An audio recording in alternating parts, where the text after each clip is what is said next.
ನಮಸ್ಕಾರ ಸ್ನೇಹಿತರೆ, ಇವತ್ತಿನ ವಿಡಿಯೋ ನಿಮಗೆ ಸ್ಕಾಲರ್ಶಿಪ್ ಬಗ್ಗೆ ತಿಳಿಸ್ಕೊಡ್ತಾ ಇದ್ದೀನಿ. ರಾಜ್ಯ ವಿದ್ಯಾರ್ಥಿ ವೇತನ ತಂತ್ರಾಂಶದಿಂದ ಅಂದರೆ SSP ಪೋರ್ಟಲ್ ಮೂಲಕ ನೀವೇನಾರ ಸ್ಕಾಲರ್ಶಿಪ್ ಹಾಕ್ತೀನಿ ಅಂದರೆ 1ನೇ ತರಗತಿಯಿಂದ 10ನೇ ತರಗತಿವರೆಗೆ ನಿಮ್ಮ ಮಕ್ಕಳು ಓದ್ತಿತ್ತು ಅಂತಂದರೆ ಈಗ ಸ್ಕಾಲರ್ಶಿಪ್ ಹಾಕ್ಬೋದು. ಇಷ್ಟು ದಿನ ನೀವು ಸ್ಕಾಲರ್ಶಿಪ್ ಹಾಕಕ್ಕೆ ಹೋದಾಗ ನಿಮ್ಮ ಕ್ಯಾಸ್ಟ್ ಇನ್ಕಮ್ದ ತಗೋತಿರ್ಲಿಲ್ಲ, ಮ್ಯಾಂಡೇಟರಿ ಇಲ್ಲ ಅಂತ OBC ಸ್ಟೂಡೆಂಟ್ಗಳಿಗೆ ತಗೋತಿರ್ಲಿಲ್ಲ 1ನೇ ತರಗತಿಯಿಂದ 10ನೇ ತರಗತಿವರೆಗೆ. ಈಗ ಪ್ರತಿಯೊಬ್ಬರು ಹಾಕ್ಬೋದು. OBCಲಿ ಯಾರು ಬರ್ತಾರೆ ಮತ್ತು ಪವರ್ಗ 1, ಪವರ್ಗ 2, 2A, 3B ಇವರೆಲ್ಲ ಮಕ್ಕಳು ಹಾಕ್ಬೋದು. ಯಾಕೆ ಹಾಕ್ಬೋದು ಅಂತ ತಿಳಿಸ್ಕೊಡ್ತೀನಿ. ಅಲ್ಪಸಂಖ್ಯಾತರ ಕಲ್ಯಾಣ ಇಲಾಖೆ ಕಡೆಯಿಂದ ಬಿಟ್ಟಿರೋದು ಪ್ರತಿಯೊಬ್ಬರು ವಿದ್ಯಾರ್ಥಿ ಹಾಕೋಕ್ಕೆ.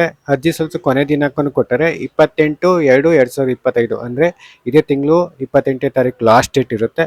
ಅಷ್ಟರಲ್ಲಿ ಹೋಗಿ ನೀವು ಸ್ಕಾಲರ್ಶಿಪ್ ಹಾಕ್ಬೋದು. ನಿಮ್ಮ ಹತ್ತಿರ ಸೈಬರ್ ಸೆಂಟ್ರಿಗೆ ಹೋಗಿ ವಿಚಾರಿಸಿ. ಯಾರೆಲ್ಲ ಹಾಕ್ಬಾರ್ದು ಅಂತ ತಿಳಿಸಿದ್ರೆ, ನೀವೇನಾದ್ರು ಸ್ಕಾಲರ್ಶಿಪ್ ಹಾಕ್ತೀನಿ ಅಂದರೆ ರೈತ ವಿದ್ಯಾರ್ಥಿ ನಿಧಿ ಮತ್ತು ಅಗ್ರಿಕಲ್ಚರ್ ಲೇಬರ್ ರೈತರು ಇವರೆಲ್ಲ ಹಾಕ್ಬೋದು. ವಿದ್ಯಾನಿಧಿಯಿಂದ ಅಲ್ಪಸಂಖ್ಯಾತ ಕಲ್ಯಾಣ ಇಲಾಖೆಯಿಂದ ಸ್ಕಾಲರ್ಶಿಪ್ ಹಾಕೋಕ್ಕೆ ಬಿಟ್ಟರೆ ಪ್ರತಿಯೊಬ್ಬರು ಹಾಕಿ ನಿಮ್ಮ ಹತ್ತಿರ ಸೈಬರ್ ಸೆಂಟರ್ಗಳು ವಿಚಾರಿಸ್ಕೊಂಡು ಸ್ಕಾಲರ್ಶಿಪ್ ಹಾಕಿ ಬಿಟ್ಟವ್ರೆ ಅಂತ ಹೇಳಿ ಸ್ಕಾಲರ್ಶಿಪ್ ಹಾಕ್ಕೊಡ್ತಾರೆ. 1ನೇ ತರಗತಿಯಿಂದ 10ನೇ ತರಗತಿವರೆಗೂ ಪ್ರತಿಯೊಬ್ಬರು ಹಾಕ್ಬೋದು.